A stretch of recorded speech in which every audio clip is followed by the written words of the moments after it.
All right, welcome everyone.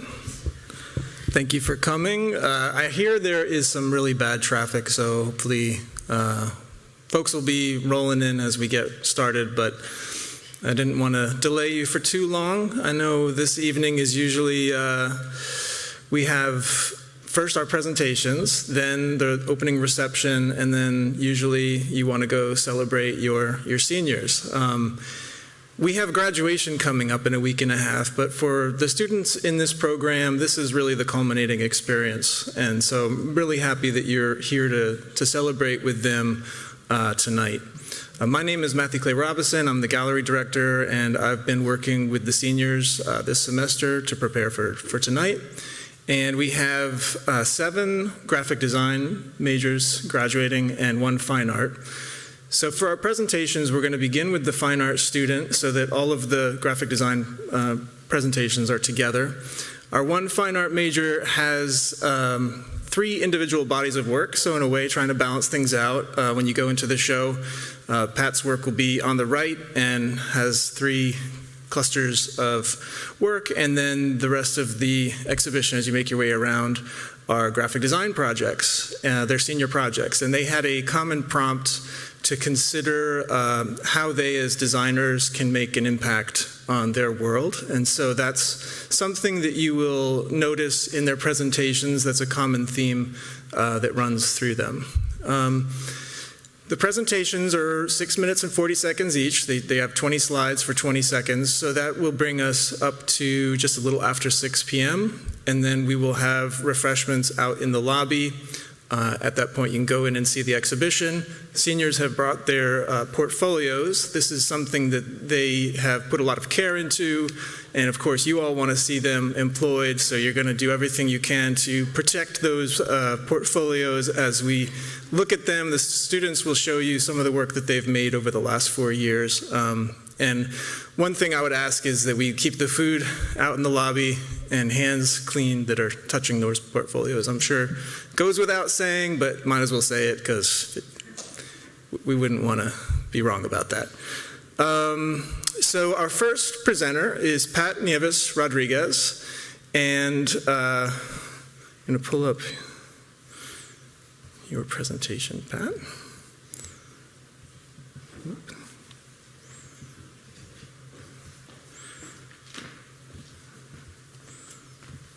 Uh-oh. I'm going to close them all out and then reopen them because they're all currently up.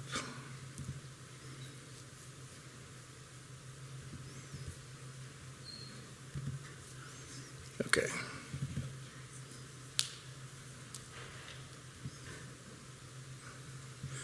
All right, so just give the presenter view and we're good. Okay. All right, please welcome Pat.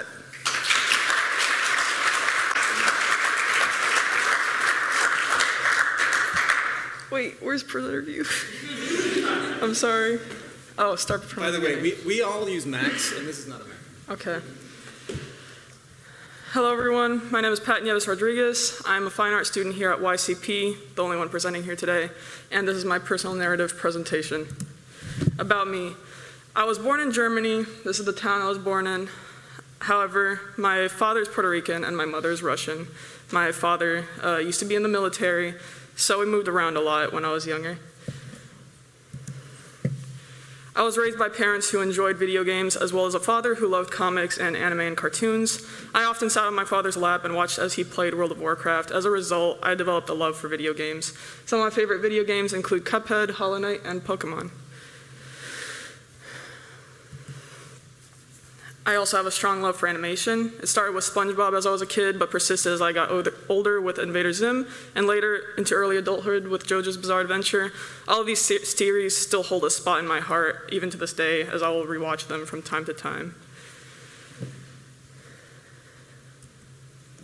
So why am I telling you guys about how much I love video games and animation? Well, that's because my interest in these things heavily influenced the development of my artistic style ever since childhood. I carry these influences into my art, even to this day, with my use of vibrant colors and bold line work. Here's some art I drew of my Tamagotchis. What changed? I don't want to just tell you guys about my childhood interests the whole presentation, so at 18, I suddenly developed an interest in tattoo art and culture. I would watch YouTube videos nonstop of people working on tattoos, talking about tattoos, tattoo history. I would often go into research rabbit holes on the different styles. And here's one of my most recent tattoos.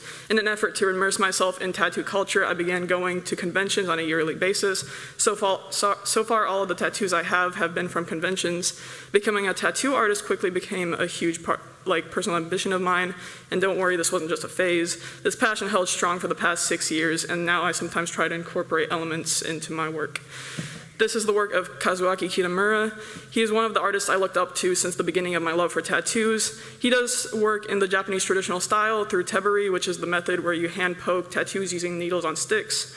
His style features incredibly detailed line work with strong use of black and red.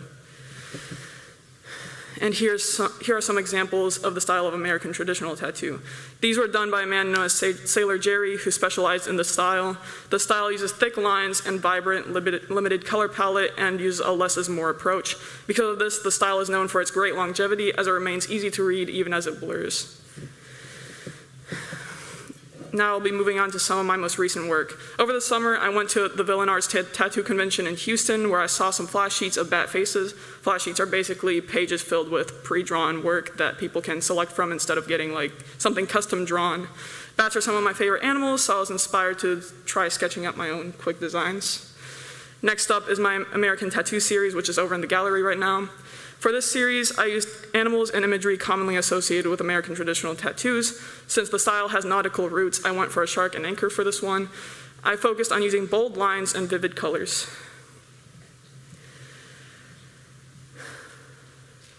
Each piece is lined using brush pens and is colored using tattoo ink. The banner and lettering in this one are also common motifs for American traditional style. When I made this, I had recently learned that pigeons were a domesticated species like dogs and cats, which were abandoned and turned feral once the need for carrier pigeons faded from society, which is why I had a battered appearance. Again, the banner and lettering seen here are common of American traditional tattoo. However, I also added daggers, this time another common motif. As I drew this, I thought of my identity as a trans person and how our community is often used as a scapegoat in today's political climate. However, instead of using a goat, I drew a sacrificial lamb. Here, I wanted to capture the feeling of being cornered and lashing out, but in the form of a ferocious beast associated with power. Again, we have the motif of the daggers present, but now they are twisted and warped. This time I also included stippling as a way to call back to how tattoos are made of countless needle pricks as opposed to solid line or blocks of color the end result appears as. This next series is titled Major Arcana, which can also be found in the gallery. The main influence here is tarot cards. My goal was to push my use of color and mark making beyond my comfort zone. As an artist, I feel like that is important to my growth, as I would often be too nitpicky about little details in my work that most people probably wouldn't notice. I would also often feel like my use of color was too restrained and predictable at times. Because of this, I decided to force myself to let go of all of that. In this series, I used new pastel on paper, creating loose, quick marks and switching colors frequently. I avoided using obvious colors I would name at first glance. Instead, I picked colors that corresponded with the subtle changes in hues I observed across different surfaces. Each of these drawings, the models are posed in a way that refers back to the original tarot cards they're based off of. In addition, I also included props and scene elements that reference the backgrounds of these cards, such as a vase of flowers to symbolize the surrounding nature or forest, or a paintbrush raised in one hand in place of a scepter or wand as seen as in the Empress and Magician cards. I also draped fabric around my models in a way that referenced the garments worn by the figures in their respective tarot cards.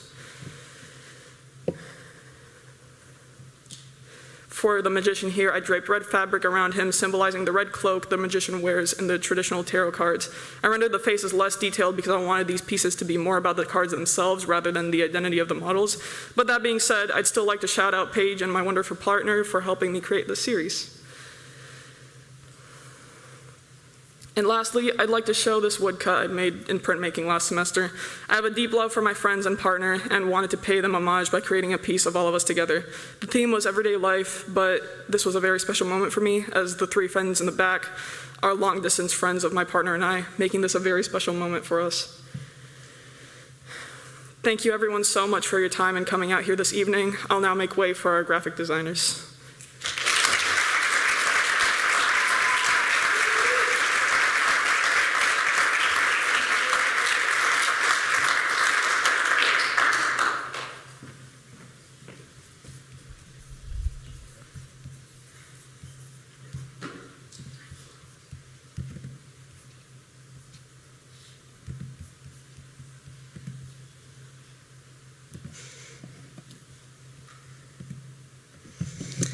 Hello, everyone. Thank you all for coming tonight. My name is Emily McDevitt, and I am a graphic design student here at York College.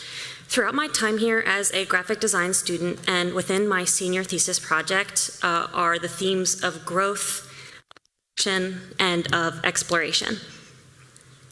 This website design was a start for my work in web and was what started my love for doing web design and UX UI.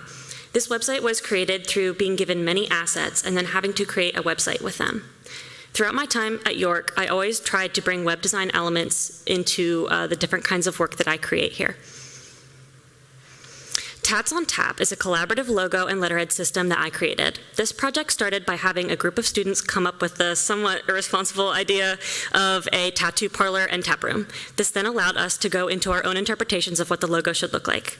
This project strengthened my love for branding and logo creation.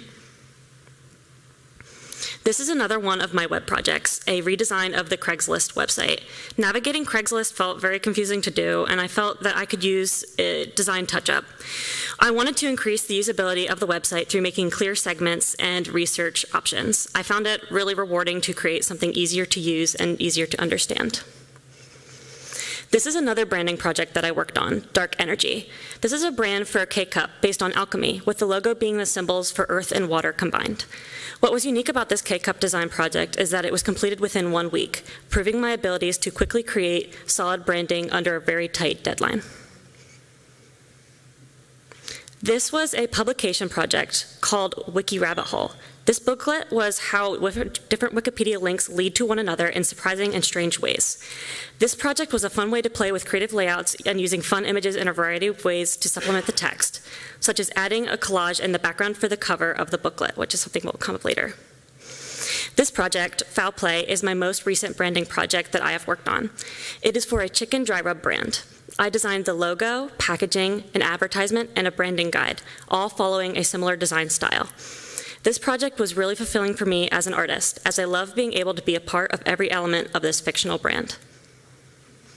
This is Cinema Seat, an interactive app and logo that I designed as a part of a UX/UI course that I worked on. I created a logo, being both a ticket and a camera, and then I designed the app and made it functional to use. This project really helped influence my love of interaction in my design. Always thinking about how people interact with my work is very important to me. This project, Eyes Up, Phone Down, is an interactive poster that is meant to give awareness to the dangers of walking with a phone. People are able to come up with the poster and flip up each section to read the infographic style of information on this topic. This poster was another thing that made me love having people just come up and interact with my work. Secondhand is a book that was entirely written, photographed, and designed by me. This book was about how buying secondhand clothing, such as through yard sales and thrifting, is a wonderful thing for the community and is a sustainable activity. This book topic was really important to me because I find that community building is a really important thing to do.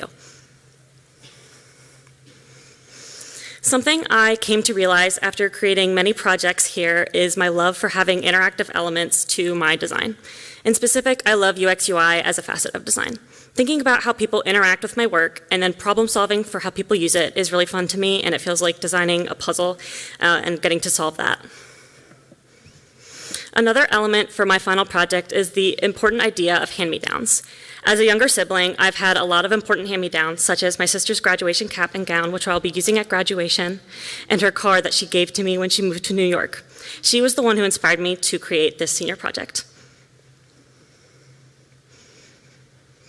For my senior thesis project, titled The Woven Project, I created a series of interactive collages hosted on a website that I designed. The project explores the theme of hand-me-downs, extending beyond the physical objects that we inherit to include intangible items such as beliefs, habits, and even genetic traits. Each of the 15 collages that I created are based on an individual's personal story of their hand-me-downs.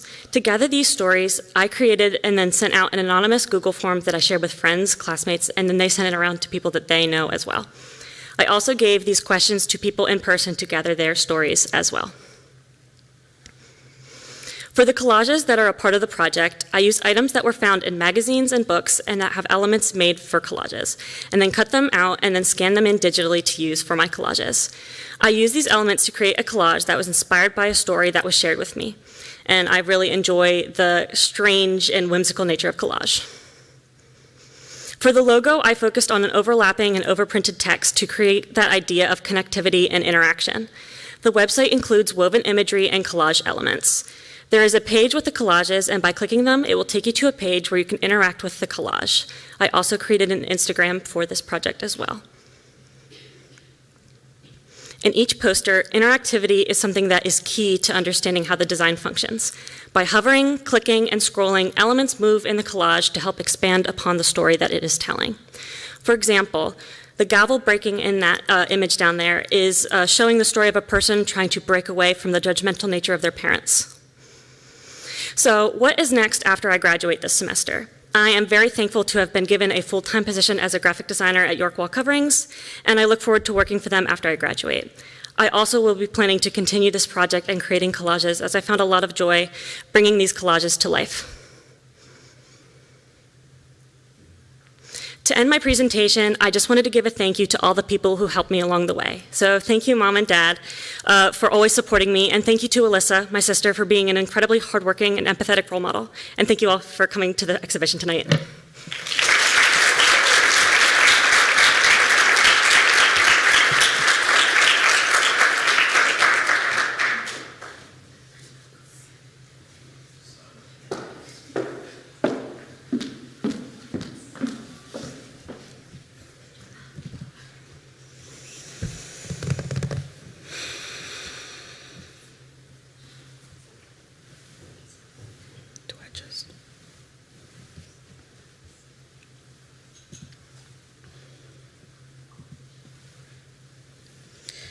Thank you all for being here. A special thanks to my family and classmates. My name is Kelis Mitchell, and I'm a graphic design major here at YCP, and this is the story of how I got here today. Ever since I was a child, like many here before me, I have always been creative. Art was my first real form of expression of what I was feeling. I filled many, many sketchbooks with my favorite cartoon characters and very mediocre still lifes. Every blank surface was a new opportunity to make something new and something better. I even used to draw on our mail when I was a kid. My early artwork started as mostly discovering different styles. I loved mandalas and the characters from my favorite cartoons. Even with that, I still like to be hands-on and make the bracelets that we all remember from our childhood. I looked to shows for inspiration as they were my form of escapism as a child. As the child of two immigrant parents from Jamaica, my upbringing was Jamaican, but as a child born here in America, I was fascinated with Black culture, especially the fashion. I know that for many things in pop culture, Black culture is usually the blueprint. Janelle Monáe made me only want to wear black and white, Zendaya inspired me to be bold, and Tracee Ellis Ross reminded me to remain authentic. These women became my icons. After high school, I became lost. I knew I wanted to go to college, I just wasn't sure where. I knew I wanted to create, and even thought I wanted to go to school for advertising. Thank God I didn't. I ended up sticking to graphic design as my major and began my new collegiate journey. No offense to advertising majors. I found myself in another state, starting at a community college majoring in graphic design. Then midway through the pandemic, I transferred to the University of Maryland, all while I started a small business selling stickers where I learned how much I loved entrepreneurship and having something completely be my own. Once the out-of-state tuition from UMD literally made my jaw drop, I decided it was time to move back home with my parents, who now lived in a tiny town called York, Pennsylvania, which I never heard of. My mom mentioned that our new home was near a college and that I should apply. I was accepted and knew that this was the fresh start that I needed. I was so scared to make new friends and meet new people. After some correspondence, I showed up to a meeting with some guy named Troy Patterson, who I had no idea would change my life for the better. He was going to be my professor and advisor and guide me on my path as a designer. During one of my first classes here at YCP, I discovered my love of type. I love looking at the endless possibilities that you can create with type and how it can evoke feeling. I know it may seem like they're just letters, but each letter form is meticulously crafted to look the way that it does, and I found it fascinating. Here are some of the pieces that I created using type in my type 1 and 2 classes. I started to incorporate my love of type with my love of color as well. Trying different styles and color combinations became my favorite part of the design process. Here are some of my favorite letter forms that I made in lettering arts taught by Jeremy Friend.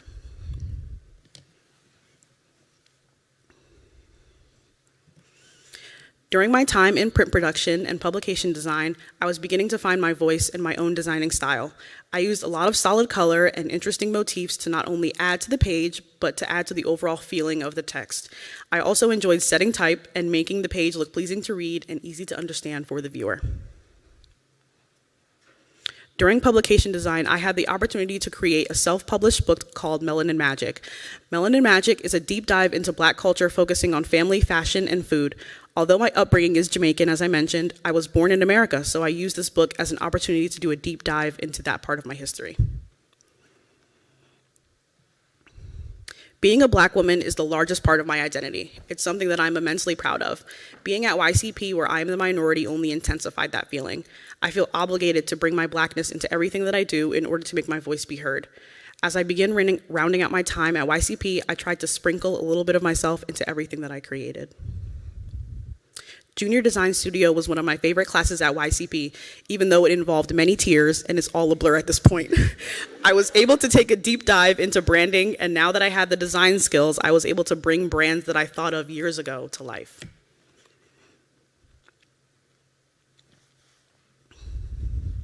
Fluxy Clothing Co. is a brand that I created that specializes in providing clothes to young professionals who are looking to shift their wardrobe from college to corporate. This project started as an idea I had about a year ago when I began to shop for business attire. This project combined my love of fashion with branding and type. This project is one of my favorites and one that I can see myself bringing to life one day. Pure Blue is another brand that I created that stems from my Jamaican roots. Inspired by my mom and her love of coffee, I created the imagery from my time in Jamaica to create this K-Cup brand. This project was a rush project, so we went from concept to product in 1 week. Although very challenging, this project solidified my confidence in my own design abilities. This brings me to my senior project. We received the theme, which was Shape Your World. I had some ideas, but I didn't know how to work myself and perspective into a project of this magnitude. I had a few ideas, but through a lot of research, I finally figured out the perfect way to express my thoughts.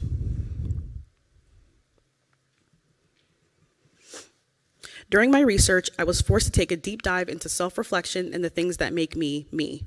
I took the pieces that meant the most to me and figured out how to piece them together to create a project that I can be proud of and is unique to me and my own design style. I looked to my favorite comfort TV shows, my own inspirations, and even my own insecurities to find the perfect project. My senior project is called Part of the 3%. The name is based on the shocking statistic that only 3% of graphic designers are Black. 3% is a functional clothing line that is crafted for creatives. It is designed to hold all of the things that creatives need without sacrificing style. It combines key parts of my personality like my love of fashion and design along with my desire for community. I want to thank my classmates, my family, my boyfriend, and I want to give a special thank you to Professor Patterson for the support, the dad talks, and the jokes, despite sometimes not being able to say my name correctly. Now moving on to the next presenter, Anna Finke. Thank you.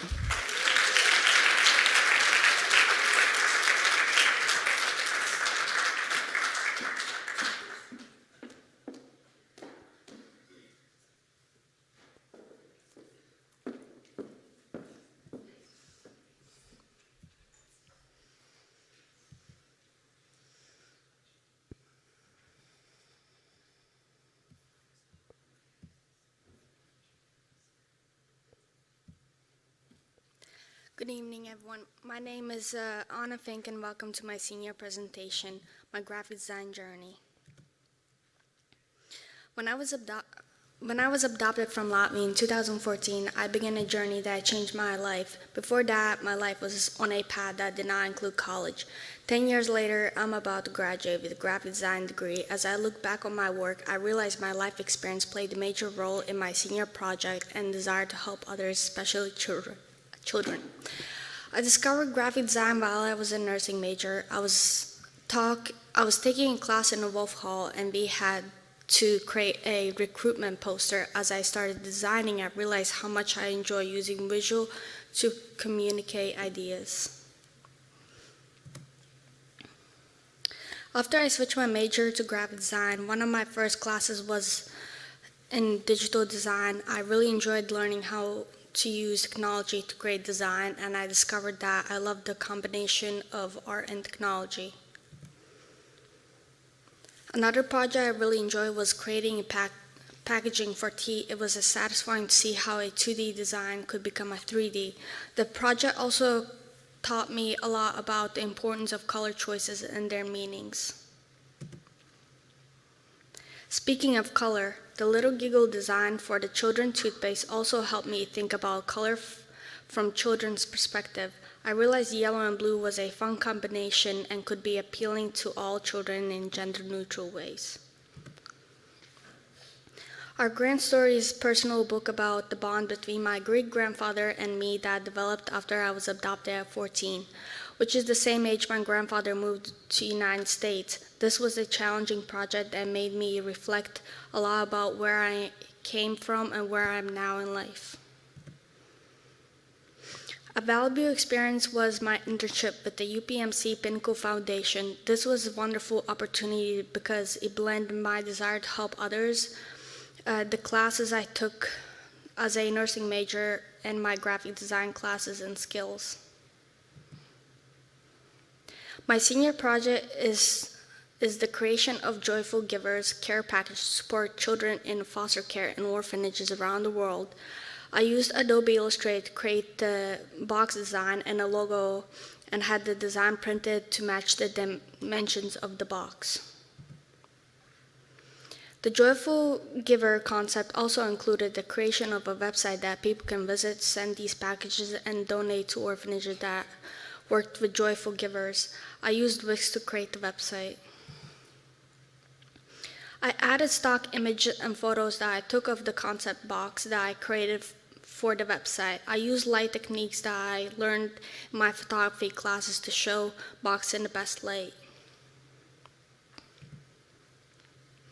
Before I was adopted, I spent most of my life in orphanage and foster homes. If you do not have a connection to this world, you probably do not realize how many children live in these conditions. And that's my sister holding me. More than 6,000 children are orphans in Latvia.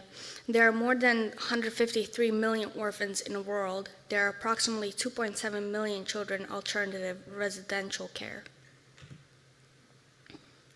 One of my best memories while in foster care was receiving packages like this during Christmas. The package I got had a little toy, art supplies, and other fun things that my foster family at that time did not buy for me. When I was adopted, there were approximately 6,400 children adopted by American family. Approximately 300 of these children were teens, and 27 were from Latvia, including me. The Joyful Giver Care Package was inspired by my life experience and receiving care packages during Christmas. However, my Joyful Giver package will be available at any time of the year, won't be connected to a religious cause. I can still remember how happy I felt when I received the gift package at Christmas. I picked the name Joyful Givers to foreshadow the box design, full of joy for the children who opened it. The font type was selected to be easy to read for everyone, even kids. The design for the outside of the box reflects my experience with this color scheme. Blue and yellow make a fun, cheerful combination that works for children of all ages, gender, at any time of the year. The playful design wraps around the whole box and tries to create the feeling of wrapping paper on a gift. The logo for Joyful Giver includes a bow to support the appearance of a gift box that contains a surprise inside. The Joyful Giver Care Package also gives the senders a chance to include a note to the child receiving the package. The note is a chance to send a meaningful message of the support or a special greeting if the package is for the special occasion. The Joyful Giver package can be ordered from the Joyful Giver website, where provides information about the children in foster care and orphanages. Visitors to the website can also donate to the orphanage that work with Joyful Givers. I'm grateful that my life path changed like it did. Thank you to my parents supporting and encouraging me. Thank you to Professor Patterson for being the best advisor. You have helped me more than you know. After I graduate, I hope to use my skills to make a difference in this world.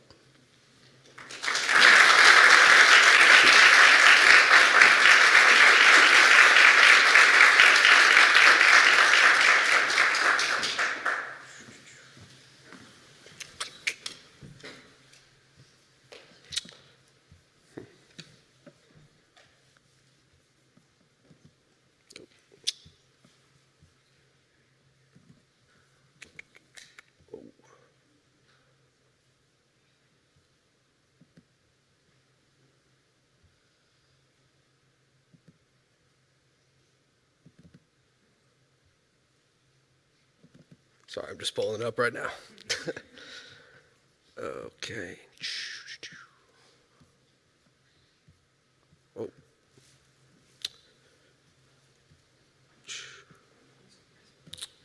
Got it right there. Okay. Hello, and thank you for coming tonight. My name is Ryan Hargrave, and I'm a senior graphic design major here at York College, and this is my senior presentation. A bit about myself. I was born and raised on Long Island, New York, and I came to York in the fall of 2020. Both of my parents attended and graduated from York in the 90s, and they introduced me to the college from a very young age.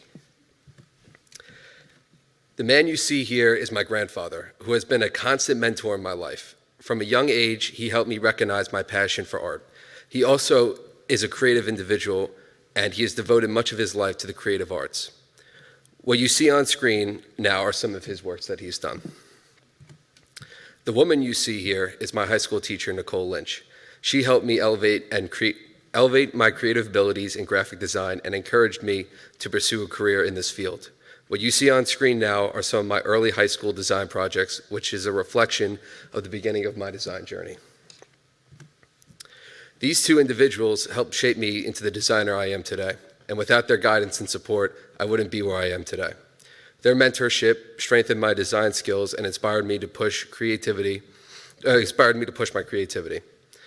I'm incredibly grateful for the impact they've had on my growth, both as a designer and as a person. With their guidance, I was able to attend York College and pursue a career in graphic design. Over the years, I've created numerous projects that I'm proud of, each one helping to shape who I am as a designer. These experiences have not only refined my skills, but also deepened my passion for the creative process. The first project is a branding system I developed for a fictitious K-Cup company called Horsepower. This project taught me how to manage my time effectively while delivering a high-quality product design. I just had 1 week to create Horsepower's logo and packaging system. This next project is a business identity system I created for a fictitious coffee shop called Midnight Caffeine. The system includes a logo, business card, envelope, and letterhead, all designed to be used in a professional business setting. Through this project, I focused on creating a cohesive brand identity that could stand out and be different. This next project is a product design system I developed for a fictional men's cologne company called Woodland Pine. The design includes a logo, packaging for both the cologne bottle and its box, as well as a print advertisement intended to be used in a magazine. This project helped me explore how I can elevate my design to a more physical form. During my time at York College, I also had the opportunity to dive into web design. Here you can see two website layouts I created, one for a fictitious barbershop and another for a health microsite. These projects gave me the chance to focus on creating visually appealing and user-friendly layouts that enhance a user's overall experience. One class that had a significant impact on me was publication design.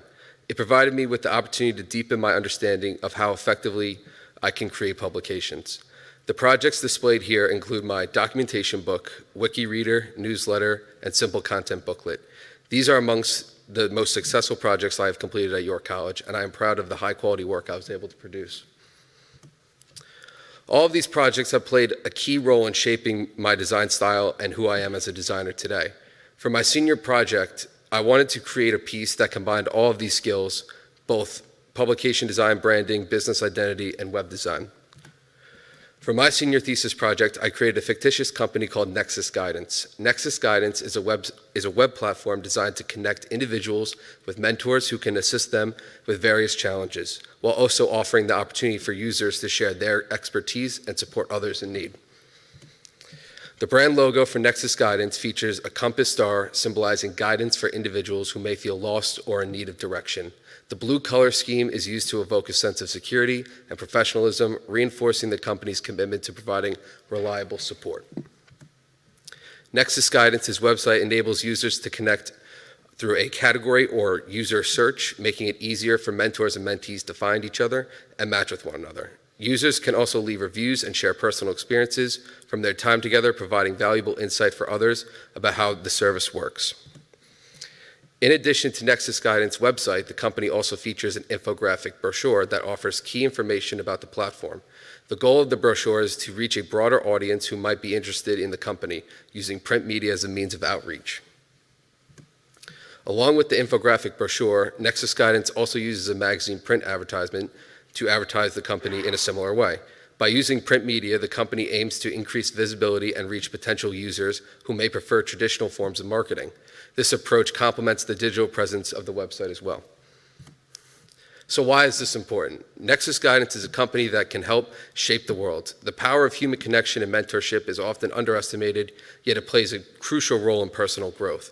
This platform serves as a bridge, connecting people and encouraging positive change in their lives.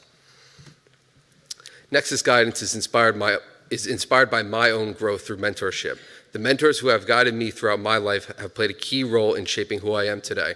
This project showcases my skills in web design, publication design, and branding, all while staying true to the core values of mentorship and human connection.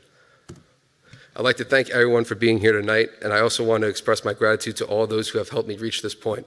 Without your support, I wouldn't be here today. Thank you.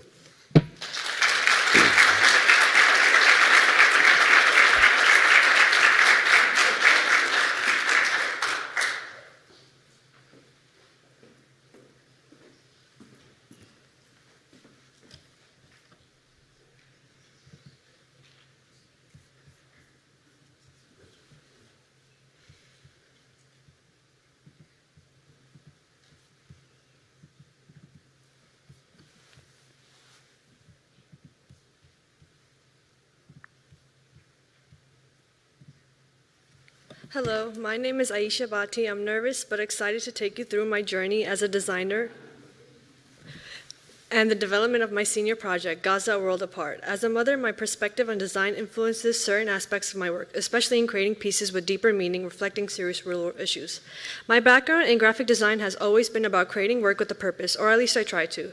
From the beginning, I was drawn to design that communicates more than just an aesthetic, such as telling stories, evoking emotions, and raising awareness. One of my most personal projects is The Absence of Happiness, a documentation book that reflects on the loss of my first son. The design incorporates typography, minimalistic layouts, and my own photography to convey raw emotion and captivating scenery. Many of the images reflect themes of faith, allowing the story to resonate both visually and emotionally. Another work is my voting poster, Vasectomies, created during the 2022 midterm elections when abortion rights were a significant topic. This poster provides a thought-provoking perspective on reproductive rights, suggesting that if men want to decide women's reproductive rights, then they should undergo vasectomies.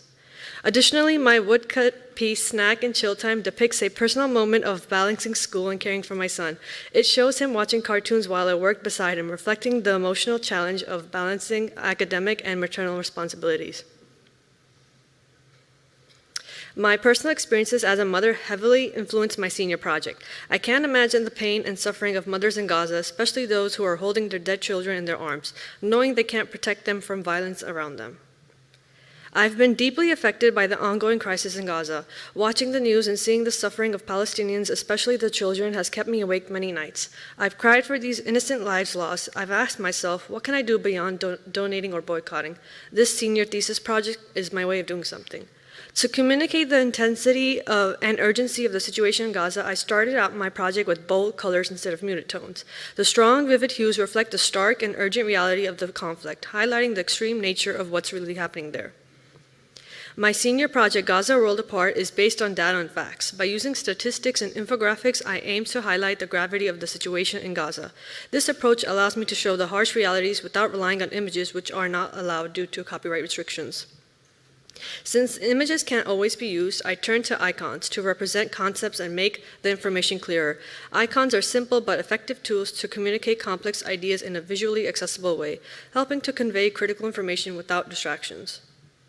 Poster 1, Bombing Reality, focuses on the bombs dropped on Gaza. The bold colors capture the violence and fear that families face daily. There are QR codes on all of the posters that link to Al Jazeera, offering more in-depth coverage of the conflict. Scattered Lives highlights the human cost of destruction. This poster shows the massive displacement caused by the bombings and the millions left homeless, struggling to survive. It emphasizes the disruption of everyday life and the hardship of trying to find safety amidst the chaos. Suffering Souls shows the devastating impact of violence on Gaza's people, especially children. It focuses on the alarming numbers, death rates, missing persons, and casualties, showing the heartbreaking toll this crisis takes on innocent lives every day. Basic Sabotage focuses on how essential needs like food, water, and medical supplies are being destroyed. It shows the dire consequences of these shortages on the people of Gaza, who are forced to fight for survival in conditions that no one should ever have to endure. Education Crisis highlights the devastating impact of the conflict on education in Gaza. Schools have been destroyed and many children are unable to access even the most basic education. This poster emphasizes how a generation of children is being denied the opportunity to learn and grow, leaving them with little hope for the future. Economic Collapse illustrates how the war and blockades have crippled Gaza's economy. Unemployment is at high records and infrastructure is collapsing, leaving families struggling to make ends meet. This poster emphasizes the immense challenge of rebuilding when there's nothing left to rebuild. Finally, Gaza Awareness serves as a call to action. It urges viewers to ask questions and seek the truth beyond the biased media portrayals. This poster challenges people to look deeper into the situation and understand the realities faced by the people of Gaza. This poster invites viewers to engage with the project through a survey, asking questions and recording responses. It's an interactive element designed to seek awareness and provoke deeper thought about media we consume and how we perceive the Gaza crisis. My goal is to spread awareness about the dire situation in Gaza and challenge media portrayals. By using data and infographics, I hope to educate and inform, offering a reality check against the influence of biased coverage. Thank you for your time and attention. I'd like to thank my professor, Professor Patterson, and Professor MCR for their immense amount of guidance and support throughout this project. I also want to thank my parents, my siblings, husband, and my son for their support and love. I hope my work will inspire others to question the narratives we're given and encourage awareness of the situation in Gaza.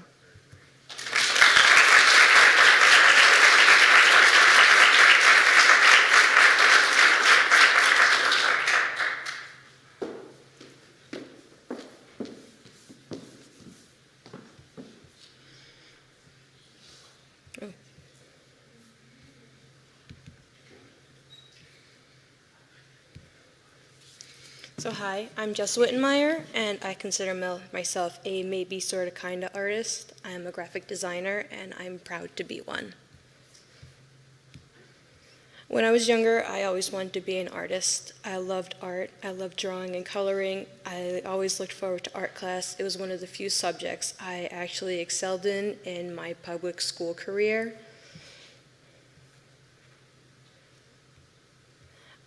I wanted to be an artist as a career, but I was met with opposition. Artists don't make money during their lifetime, I was told. I had to pick a career that would make me financially stable. At first, I tried to become a veterinarian, but that was a lot of schooling and procedures that I didn't want to have to do. In high school, I had taken a class simply titled Graphic Design. It was my first taste of very basic graphic design. Granted, we mostly did terrible photo manipulations for fake album covers and wall calendars. It still gave me a way to be artistic without being a starving artist. This is a piece I manipulated in Photoshop. Midnight Caffeine was a partial group project with 2 other peers. We picked a company to create a brand identity for. We started with a logo designed by one of us that we took to give our own flair. From there, we made the company our own. Midnight Caffeine is a coffee shop that caters to the night owls, only being open from dusk to dawn.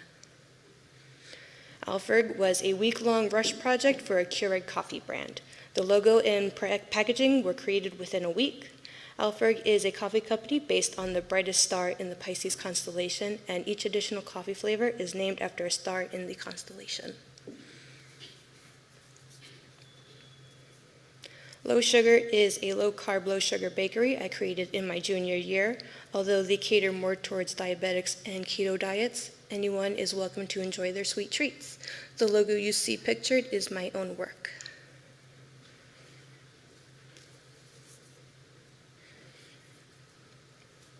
Here, an advertisement that I photographed and edited. Although the cupcake is the focal point, I also wanted to bring focus to the blood glucose monitor.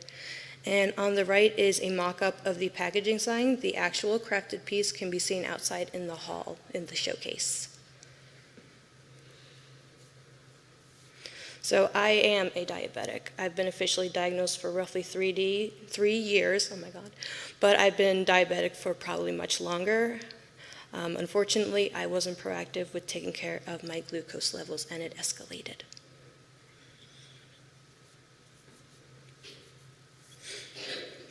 So in 2021, the CDC released a report on the national diabetes statistics. 38.4 million people of all ages, or 11.6% of the U.S. population had diabetes. And 8.7 million adults who had met the criteria for diabetes were not aware of or did not report having diabetes. And an estimated 97.6 million adults aged 18 or older had pre-diabetes in 2021, and that is 38% of all U.S. adults.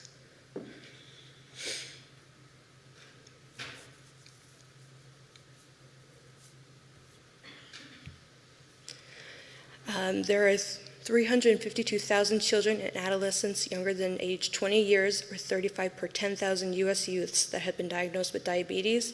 This includes 304,000 with type 1.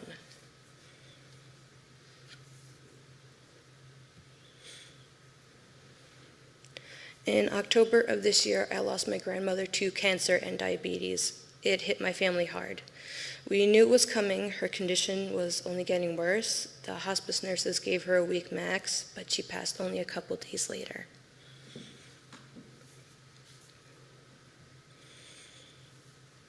My family has a history of diabetes on both my paternal and maternal sides. My father is also a type 2 diabetic, and he currently sports a glucose sensor on his arm. My mother had gestational diabetes with my younger brother, and 2 of her sisters are also type 2 diabetics. It seems to run in our genes. For a senior project, we were told to shape the world. I'm just a single designer. What could I possibly do to shape the world? My money and resources are limited. I could start small. I could start with what I know.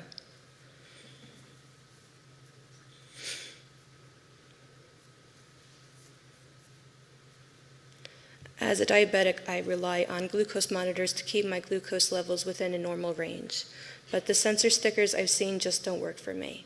I wanted to bring my love of eccentric and bold fashion into a product that helps people like myself, so I created BD's badges. BD's badges is a stylish and fashionable blood glucose sensor badge. It fits effortlessly over any sensor, eliminating concerns about sizing or compatibility with your preferred device. Plus, it adapts seamlessly if your insurance switches to covering a different brand while you're using our product. To reduce medical waste in landfills and help consumers save money, BD's badges are designed to be washable and reusable. Featuring patented technology, their adhesive remains durable over time. Each pack includes 3 coordinating designs, perfect for a variety of occasions.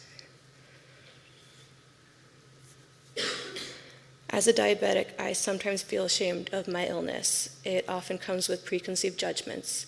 But I want to embrace this part of me, and working on BD's badges has given me a better outlook on being a diabetic. Thank you so much to everyone, my peers, my professors, and my parents for your time, attention, and support.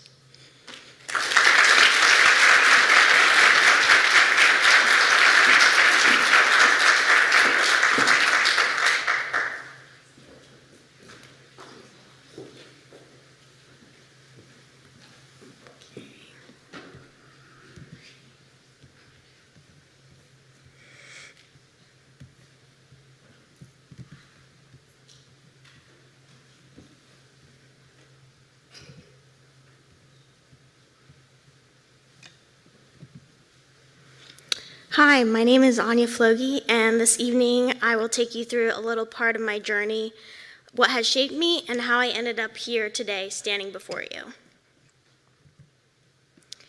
A famous photojournalist and Pulitzer Prize winner once said, "I do my job simply to report people's courage with my camera and with my heart." And I hope that with all I have learned on my journey so far, that is just the beginning of me being able to do just that.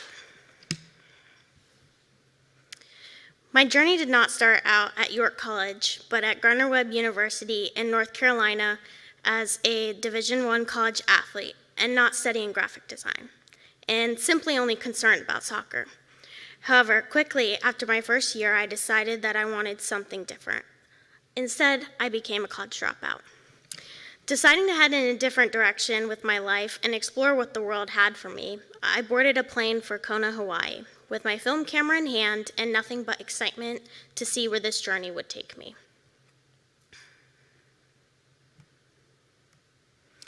During the time I lived in Hawaii, I got to know the most caring and generous people I have ever met. I rediscovered my love and passion for giving a voice to the voiceless. I learned what it meant to listen with your heart and not just your ears.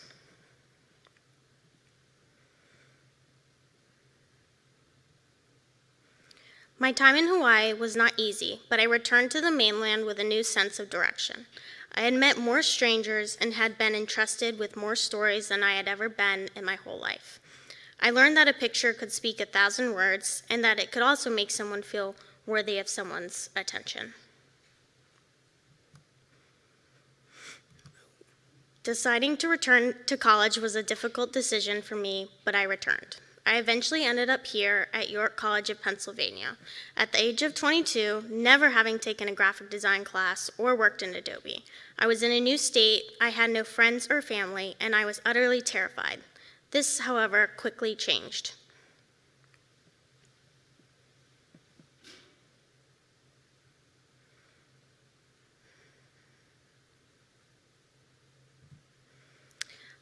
I was quickly thrown into a world that was unfamiliar to me. My time here was spent taking classes that allowed me to explore more hands-on approaches to graphic design. I took classes such as letterpress, editorial, printmaking, illustration, and darkroom photography. Darkroom allowed me to see the film process from start to finish, hone in on my skills, and learn from an incredible professor.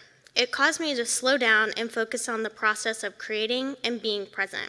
It also allowed me to better understand the origins of digital editing. Hashtag Motley Crue forever. When creating work, my favorite part of the project is the act of experimentation. With guidance from professors, I learned that design does not only have to exist in a digital format. I was able to experiment with the blending of technologies and how analog and digital can go hand in hand. In my graphic design classes, I was challenged with many tasks. I learned skills from typesetting to branding to learning how to communicate with clients such as the notorious Jerry Jeff. I hope I never talk to him again.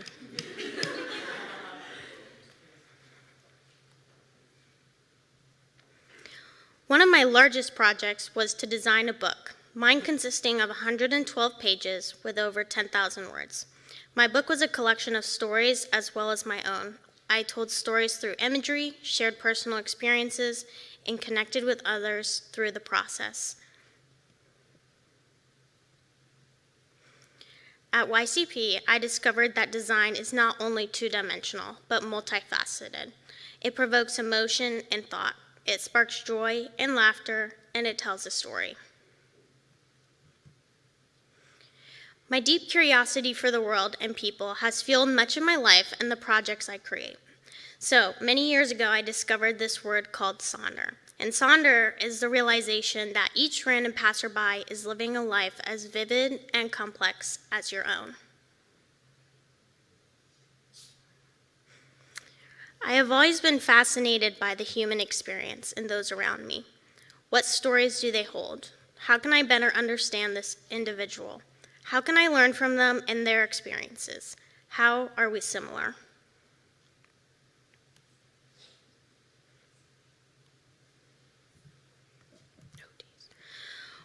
With my project, I wanted to highlight the similarities between people, our shared humanity and unique stories, aiming to amplify unheard voices. Despite people's different backgrounds, walks of life, and having completely different ways of viewing the world, we are all united by this thing called life and the human experience.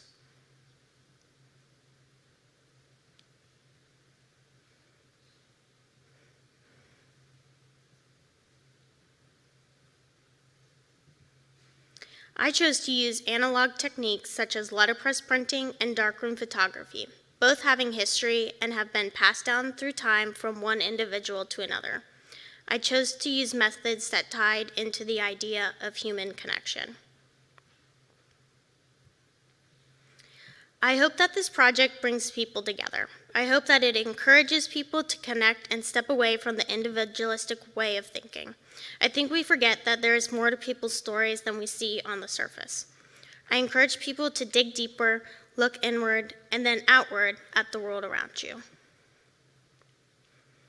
For me and my journey forward, I will continue to use different mediums and the unconventional ways of creating. I will capture the essence of people to tell their own story. I will be curious and ask questions, and I will simply report people's courage with my camera and my heart. I want to thank my family, friends, and classmates for helping me on this journey. Thank you to my professors that have challenged, encouraged, and made me a better person. Thank you to my amazing partner, Emily, and thank you to all of the people that were courageous enough to share their stories with me today. Thank you.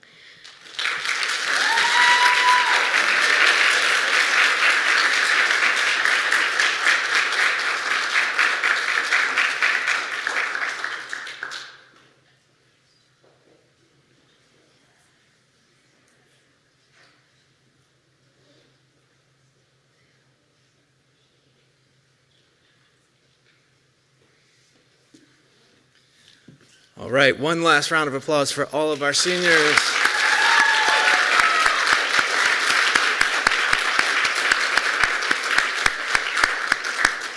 Knocked it out of the park. So proud of you. So proud of you.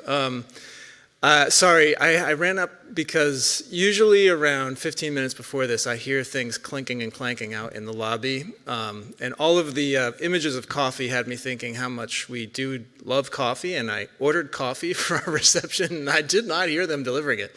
So, sorry, I was just on the phone with the catering people saying, please bring our food.